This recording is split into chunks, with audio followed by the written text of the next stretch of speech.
Hi, I'm Mike Bellafiore. Welcome to SMB's Trade of the Week.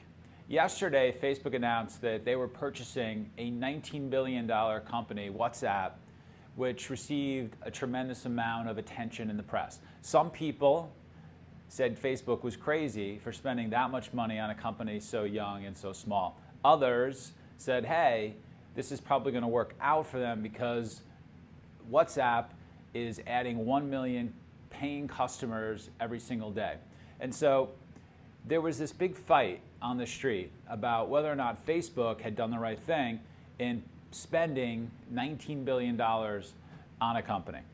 And so we came in right after the announcement. Facebook traded down a little bit, recovered, and started to trade in a range between about $65 and $67.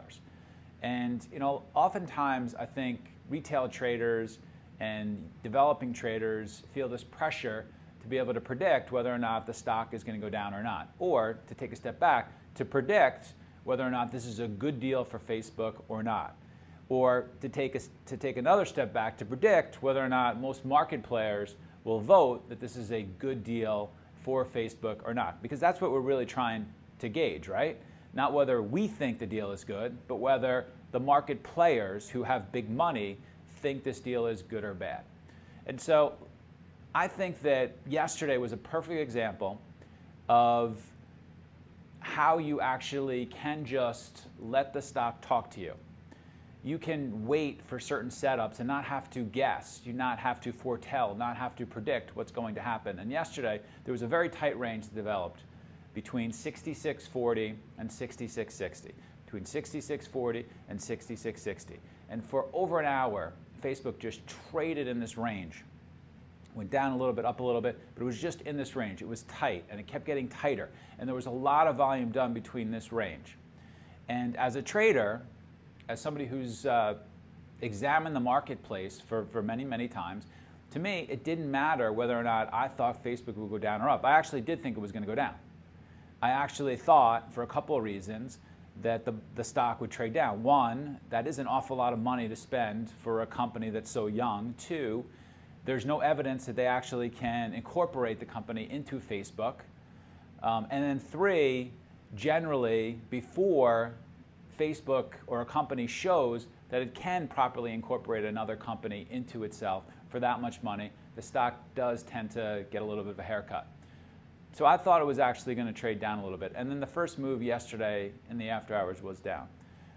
But as a trader, I was sitting there saying, it doesn't really matter what I think. There's this beautiful range that's been set up. The big players are fighting it out between this battle. And if Facebook gets below 66.40, then I'm probably right. And if 66.60 gets violated, then I'm probably wrong, and there's a really excellent long position. And I made probably one of my best trades in the month, being completely wrong about what I thought was going to happen in the particular setup, but then just following the price action. So Facebook busted out above 66.60, had a very strong green candle, then pulled back in to the breakout price of 66.60. And so as it was pulling in, I started buying and buying and buying, got myself a nice position. And for me, this is a trade to hold. There's not much to do. I'm buying the pullback. I'm going to hit out below the bottom of the consolidation, which is below that 66.40-ish area. I'm going to buy into this 66.60 area, and I'm going to try and hold it until there's a reason to sell. There's a lot we've written on the blog about defining reasons to sell, but essentially I'm not selling Facebook until there's a substantial reason to sell it. So we bought it. There was really very little reason to sell Facebook until it got to near about 70 bucks yesterday. And so the idea, though, the takeaway from this is you don't have to predict, you don't have to guess, you can just sit there and wait. And if you did, okay, and you let the market speak to you, you let the tape action speak to you, and you understand that when there's such a big event, like a huge buy of a particular other company, and the market is strong, and there's increasing volume in a particular stock, and there's this really tight consolidation pattern that develops, and it goes on for a very extended period of time. and it's very, very tight, okay? And there's a tremendous amount of interest in the stock on this particular day, okay?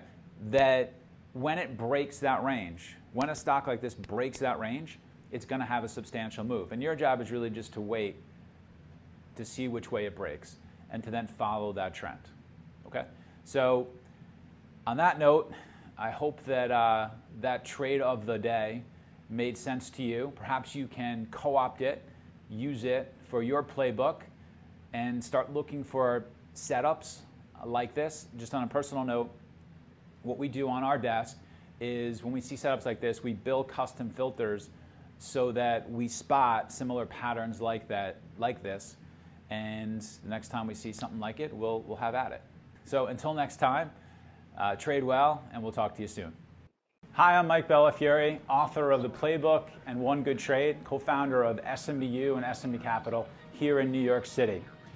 If you want to learn more about SMB, please go check out smbu.com. Check out our blog where we share tons of trading tips, trading stories, trades we're in, trading anecdotes, and also take the time to sign up for our 10-day free training program, which we offer to the trading community at smbu.com. We hope you enjoy it. We hope to see you on the site. Trade well.